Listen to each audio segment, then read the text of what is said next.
Well, we have the FAA information we have been eagerly waiting for. Indeed, we are potentially just days away from flight, but some intriguing new insights to talk about too in yet another week packed with action. Alongside it all, a bunch of other space goodness to dive into as well, so let's just jump right into it. Okay, Neil, we can see you coming down the ladder now. This video is sponsored by Displate. Hey, Marcus House with you here, and the story continues as we count down to the elusive Flight 9. It's an interesting one. In last week's video, we closed off with Booster 14 surprisingly having been lifted off the launch mount to roll down the highway. It was sent back to the production site quite soon after it had arrived at the launch site in the first place. This was unexpected even for SpaceX, given that they hadn't yet reinstalled the stabilization points on the launch mount. The only reason to do this would be if they had found something at the launch site needing a fix that couldn't be done there, or they needed to get back in under the hot staging ring itself to check on any of the systems that live under there. Think grid fin control components and whatnot.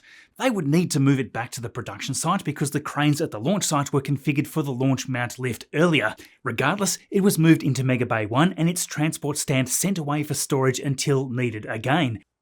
Now, given that SpaceX removed the alignment pins last week, which was a pretty good sign that SpaceX were happy for it to fly at the time, these now needed to be reinstalled again for when it returned.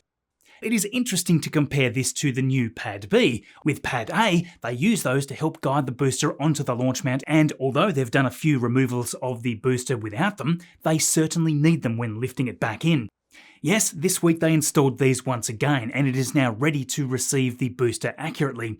Now, how are they going to do this on the new pad, given that it seems like quite a chore to have them remove and reinstall them again and again? These stabilization points are used out of necessity, since there's only a tiny wiggle room between the currently in use boosters and the hold down clamps. Now, these pins grab on and precisely control the final placement, but the entire system is completely changed at Pad B. Instead, they are now using a self-aligning ball and socket type system. In fact, we can already see those sockets installed with Test Tank 17.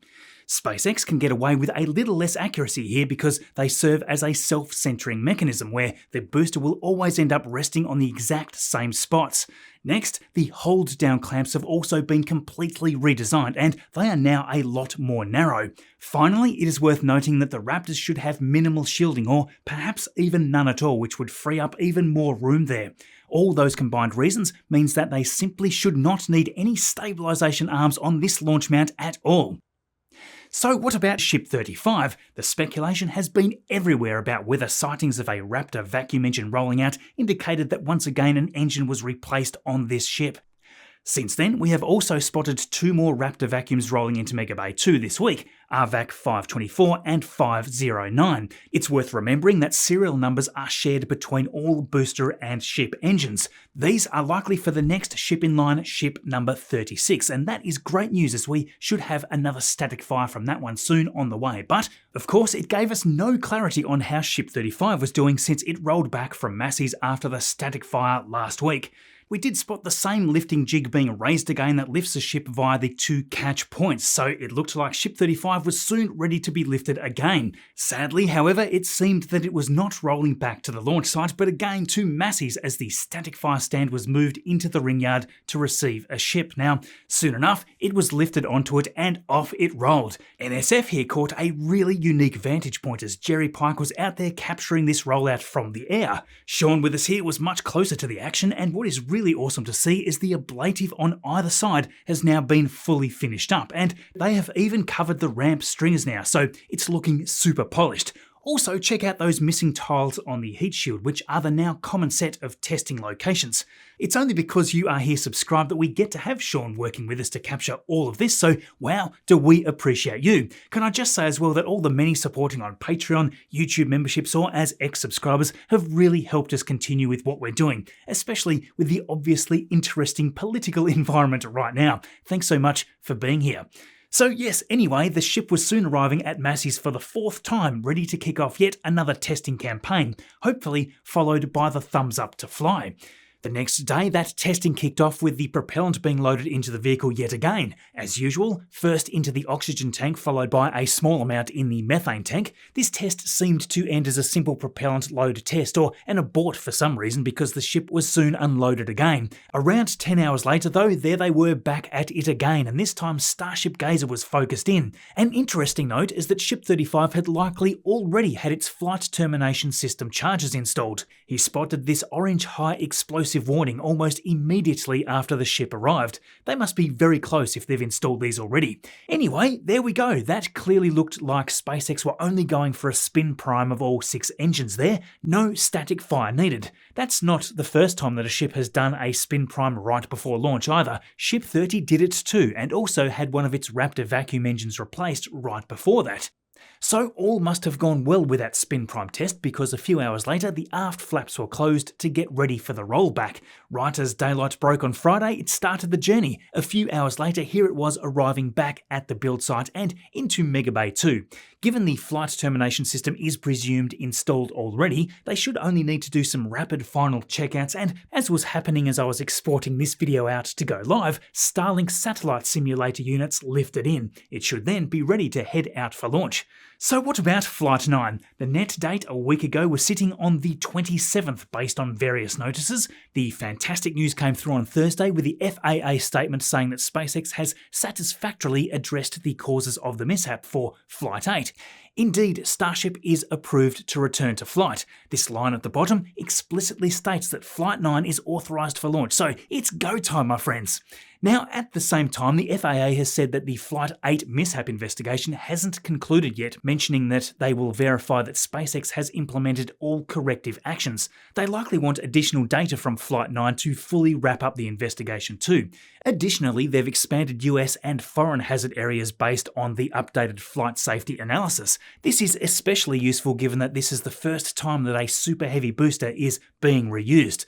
They scaled the hazard area up quite a bit actually. In Flight 8, the aircraft hazard area covered roughly 885 nautical miles downrange. For the upcoming Flight 9, it's covering 1600, so almost double. They have requested a launch window that is scheduled during non-peak airspace periods, which is similar to the last few flights. Flight 9 does look to be scheduled even later in the day, with the windows starting at 5:30 PM at Starbase. Now also along with that, just hours later, we also had the temporary flight restriction appear over Starbase and a small initial part of the ascent path. This one is clearly for flight, as the restricted area is defined from the surface up to unlimited height. This was filed for May 27 there, with backups for May 28 and 29. Yes, in just a few days we will hopefully be watching this monster fly. On Friday, SpaceX released both the Flight 8 mishap investigation update and also the mission page for Flight 9. Very interesting information on the Flight 8 vehicle loss. It appears that the most probable root cause of the Ship 34 loss came from a failure in one of the sea-level engines. This is quite a big deal because the issue seems to largely mimic the ship loss due to the harmonic response in the previous Flight 7. SpaceX states here that while the ship failed at approximately the same point in the flight, the failures are distinctly different. They even confirmed that the mitigations put in place after Starship's 7th flight worked as designed prior to the failure on Flight 8. That, in my mind, adds a lot more confidence back into the future Block 2 flights, including Flight 9 coming in a few days. SpaceX has conducted more than 100 long-duration Raptor firings at McGregor to better understand and fix this issue, so hopefully that will address the problem from Flight 8, and we'll have the next ship here about to perform the rest of the tests with deployment and re-entry. Along with all this, future ships will also receive a new nitrogen purge system to manage leaks and improvements as well to the propellant drain system. These are all great improvements for the current design using the Raptor 2 engines. In the future, the much improved Raptor 3 design will, of course, naturally fix a lot of these issues. Now, even though the booster catch was successful in Flight 8, you may recall it lost 2 engines on the boost back burn, with only one of those successfully reigniting for the landing. Well, the likely root cause for this is linked to torch igniter issues on each individual engine. They've managed to replicate the issue and installed additional insulation around the engines for future flights. Even though they will not attempt a catch in Flight 9, they can check out all of these fixes to see how effective they are. Now, speaking of Flight 9's information, it is all laid out nicely here, so give it a full read. The mission, of course, is very similar to Flight 8 for the upper stage Starship that will attempt to deploy 8 Starlink satellite simulators in space, as well as an in-space burn seen on Flight 6. Nothing too unexpected there. There is, however, a bunch of exciting changes to the booster profile this time. Before we dive into that though, check this out. These are some incredible mental posters by Displate sponsoring today's episode, and honestly, they've made decorating our space way more fun. No tools, no drilling, just a magnet and a clean wall. Stick on the base, attach the magnet, and Displate just pops right on. No mess, no fuss, and it is completely friendly if you are renting. Want to swap it out later? Just pull one off and pop another one on. I've done this a bunch already and my kids absolutely love them too. My youngest has a big thing for dinosaurs and my eldest, well, he's into his music right now. We can swap these out to keep things feeling fresh in just seconds, and there's something here for everyone. I've got a jaw-dropping collection of James Webb Space Telescope displays, Artemis, or even sci-fi. Displate's catalogue is massive, over 2 million designs covering nature, gaming, movies, comics, sci-fi, you name it. If you haven't seen the Textra finish yet, these are great. It's their premium textured print style that adds depth and a subtle 3D feel to the artwork. Displates are tough, vibrant, and won't fade, crease, or tear like paper or canvas. Delivery takes just 4 to 5 days, so they arrive in no time, and this month is the perfect time to jump in. Displate is celebrating its 12th birthday with a massive May promotion. 33% off 1 or 2 displates, 37% off 3, and 42% off 4 or more, including the Textra option. Just head to displate.com/MarcusHouse or use code MarcusHouse at checkout. Thank you, Displate. So yes, there's a bunch of exciting changes to the booster profile for Flight 9. The hot staging ring, as we had recently seen, has some vents intentionally blocked. It turns out that this is so that the thrust from the ship will push against that to help flip the booster more effectively in a controlled direction. Surprisingly, up to this point, the direction of the flip has simply been random and the booster needed to account for that. With a more controlled flip, that will ultimately lead to less propellant needed for recovery and a little more payload to orbit. Also in Flight 9, the booster will fly a higher angle of attack during the descent to increase the drag. That should lead to a lower descent speed, meaning less propellant needed for the landing burn. Speaking of that, in the final stage of that burn, one of the 3 center engines will be intentionally disabled to see how the booster performs when being forced to use a backup engine from the middle ring of 10 engines. That is a really fun test for the future of this program because with enough flights, there will eventually be an issue like this pop up. Because these tests are riskier, it is great to nail these in an ocean splashdown test rather than a mission where they want to catch the booster. SpaceX even seem to be planning to simulate a catch because they mention that the engines will cut off while still above the surface, resulting in the booster making a hard splashdown. Yeah, as always, this is going to be quite an epic flight with excitement certainly guaranteed. Now, after the new launch mount was lifted in last week, the team has been scurrying all over it. Just take a closer look at the latest quick disconnect gantry work. The complexity of it all is just mind-numbing while also looking super neat and structured. It looks even more crazy than you would expect because there is a lot of built-in redundancy. We have just seen the arrival of 2 of these new valve assemblies. Initially, we thought that these would be for the tank farm close to the cryogenic storage tanks as they are built on a similar skid like all of the assemblies there. Soon, 2 of them were lifted into the gantry, one near the middle and the other closer to the right where Sean captured it before it was fully moved in. We suspect that one of these will serve as the main valve for the liquid oxygen lines and the other for the liquid methane.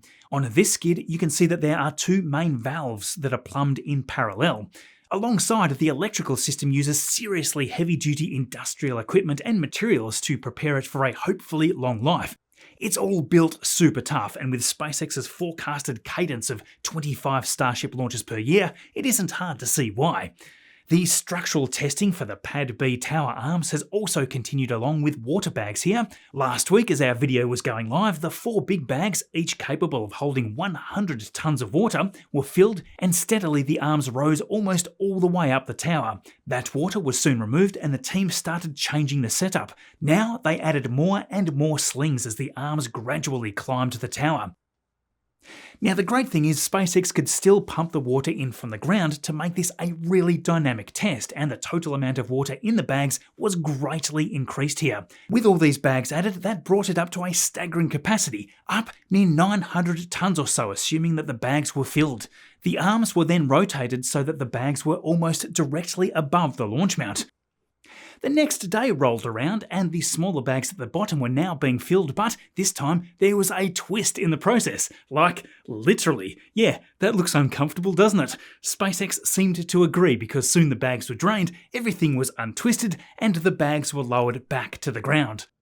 To stop that from happening again, they installed a pair of swivelling double shackles so that the lengthy straps could freely turn without affecting the attached bags below. A reconfigured set of water bags were again lifted, moved over the launch mount, filled with water, and later that night drained. So heading back to the production site, here too, it has been another eventful one with some neat new future production gear appearing. A new booster common dome section was rolling through the ring yard early in the week for what we suspect will be booster 18. Now, this is the first production booster of the upgraded block design. Interestingly, this section appears to be only 3 rings tall, which is different from the 4 rings on the current design. Another design change seems to be that the quantity of stringers inside the liquid methane tank has once again been increased and is now in fact identical to the quantity inside the liquid oxygen tank. Also, external stringers right where the common dome is welded to the tank wall have been changed too. These are installed right on top of the internal stringers. The number of valves here at the top of the liquid oxygen tank has slightly changed again, and looking here, the autogenous pressurization line now seems to be made of a bigger diameter pipe. Now that other missing ring has likely been relocated to just a standard barrel higher up in the methane tank. If the now fairly old renders here are still accurate, it looks like a lot of things will change at the top with the integrated hot staging adapter as well as the relocated grid fins. Around 3 days later, the next barrel, this time being 4 rings tall, was moved into Mega Bay 1. Now this section is where the top of the 2 chines are placed on the booster, and this is intriguing because these are quite a bit closer together compared to the current booster design. We should find out more as we see other sections roll out, or perhaps Elon will share some more information about this booster design in the upcoming presentation. That was going to happen this week, but hasn't happened yet, so hopefully coming soon. The work on future upper stage ship vehicles continues steadily too. On Monday came another aft barrel belonging to Ship 38. As seems to be the norm once again, that came out partially tiled. Into Mega Bay 2 that went to be integrated with the existing stack that would bring it to 17 out of 21 rings tall. The last part to come here will be the aft section where the engines are later attached after the cryogenic testing. Also on the ship menu this week was another hint at the next generation. The last time we saw signs of this was when the liquid oxygen header tank made an appearance with a version 3 label on it. During the week, this middle section though was spotted by Jack with NSF inside the Star Factory. Now, it does look like it could be for Ship 39.1. If this adheres to the naming scheme that we have seen in the past with others like B14.1 and S26.1, it looks like that extra 0.1 indicates a test tank of some sort for the design of Ship 39 and beyond. Of course, given that this is just a plain cylinder, there's not a great deal to talk about it, but it's nice to see a new ship test article. Now, Falcon 9 action started off a little dramatic to the usual run this week. Starlink Group 1215 was supposed to be off on Monday, but was instead scrubbed. That was because the new booster to the fleet, number 1095, triggered an auto abort at 2 minutes and 28 seconds from launch. The cause of that abort hasn't actually been disclosed, but yeah, after some quick inspections and tinkering, under 24 hours later, here it was again lifting off late Tuesday. It almost feels unusual to see a brand new booster fly, and in this case it was from Space Launch Complex 40. Now, an interesting letter written by SpaceX in reply to the FCC caught my eye this week. In it, they are talking about the potential of using the Starlink satellite constellation as an alternative to GPS that is run by the Space Force. Now, this has always seemed like a possibility, so it's about time that we're hearing more about it. Initially, I guess SpaceX didn't want the attention taken away from building out the Starlink network as it currently stands. given that this satellite network is by far the biggest out there, adopting some new capabilities seems to be the most appropriate next step. SpaceX has always made sure that their network was GPS independent, and with all the technology on board, they should be able to directly serve virtually all devices around the world. It seems like it is the perfect candidate to add or even perhaps replace the traditional global navigation satellite system. Reading more here, SpaceX wants to deliver positioning, navigation and timing, or PNT as a service, all alongside the existing broadband and direct-to-cell connectivity. Now, SpaceX even mentions here that they will be launching PNT as a service to their direct-to-cell users through T-Mobile, but it's still not clear how exactly they want to roll that out. Anyway, back to the flight. This just so happened to have the 23 satellites with 13 direct-to-cells on top there. That was followed by the booster's first landing just a few moments later on the drone ship Just Read the Instructions. Only one other flight Friday afternoon to end the week with Group 1116 flying from the west coast. Another batch of 27 added to the constellation there, and nice clear footage of the booster's 18th landing on Of Course I Still Love You. That was also the 450th Falcon 9 landing. So, some unfortunate news from ISRO last Sunday with the launch of their PSLV C-61 mission. This one certainly did not go to plan. Now, this was its XL configuration with all 6 solid rocket boosters strapped on, along with the PS-1 solid core stage. Now, the PSLV has been a crucial workhorse for ISRO, the most flown from India with a success rate of 94%. In this case, it was flying on its 63rd mission, and as usual, we didn't have any live views after the separation of the first stage. The second stage powered on OK, which uses liquid hypergolic propellant, and following that is the third stage that separates and ignites around 2 minutes later. Now, this switches back to solid propellant again, and everything looked to be going okay until around 370 seconds into flight. Indeed, there was something obviously weird going on. In yellow there, you've got the telemetry from the spacecraft's onboard instruments, and in green, that represents the ground tracking data. Clearly, they were all of a sudden very much off course. The most intriguing part, though, was when they flashed this back up about 6 minutes later. The third stage had obviously lost control, but it wasn't an immediate explosion or loss of the vehicle. Instead, it seems like the fourth stage had afterward separated and tried to do its thing as the vehicle hit its apogee, but we don't know for sure. More officially, ISRO later said that they noticed a drop in the chamber pressure of the third stage and were unable to accomplish the mission. With that, they obviously lost the payloads, with the primary one being the Earth Observation Radar satellite EOS-9. Now, before moving on, as a side note, Real Engineering published an amazing rundown of how the Indian Space Research Organisation was built up from very humble beginnings to what they have become today. For nearly 3 decades, the PSLV has been a remarkable success overall, from launching Chandrayaan-1 and the Mars Orbiter mission, alongside all the numerous other Indian and international satellites. A link to that awesome video is in the description below. So it has been a little while now since we've talked about Starfish Space. Big news because they just announced their next mission, Otter Pup 2, which will hitch a ride hopefully next month on SpaceX's Transporter 14 mission. This tiny spacecraft is going to attempt an unprecedented commercial docking with another satellite in low Earth orbit.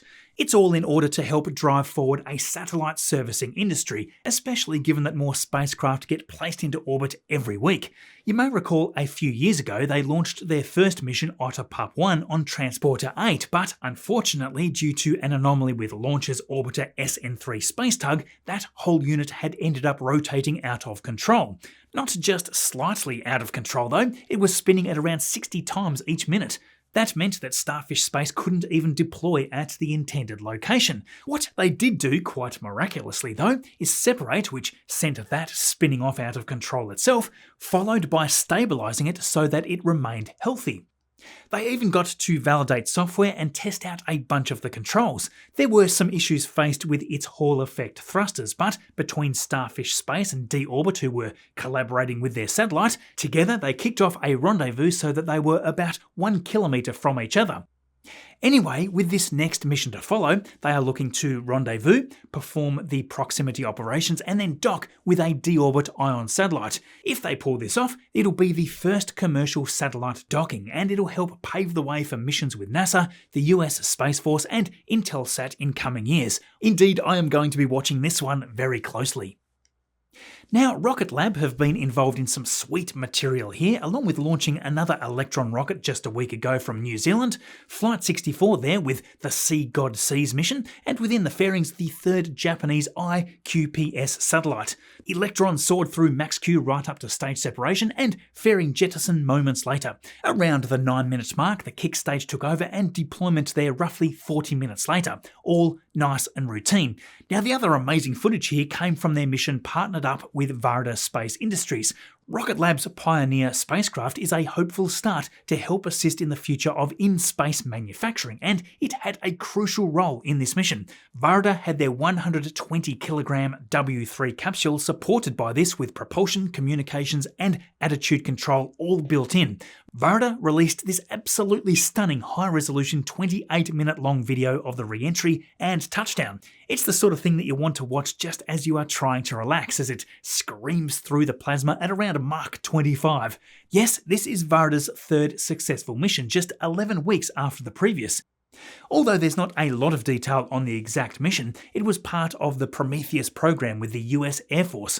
They have a real national security need, apparently, to accelerate the science and technology experiments in this extreme re-entry environment. Missions like this are a nice, cheap way to do that, while also getting to see this wonderful view right above Australia. Indeed, this was landing at the Coonabar Test Range, operated by Southern Launch. Parachutes out there looking almost straight up, and touchdown there in South Australia. So yes, I hope you enjoyed this video. It was another big one. If you did, don't forget to hit subscribe so we get to keep making them. If you want to continue with more space goodness, check out this video here next, or maybe these videos. Thanks for watching all this way through. As always, that helps a huge amount. I will see you all in the next video.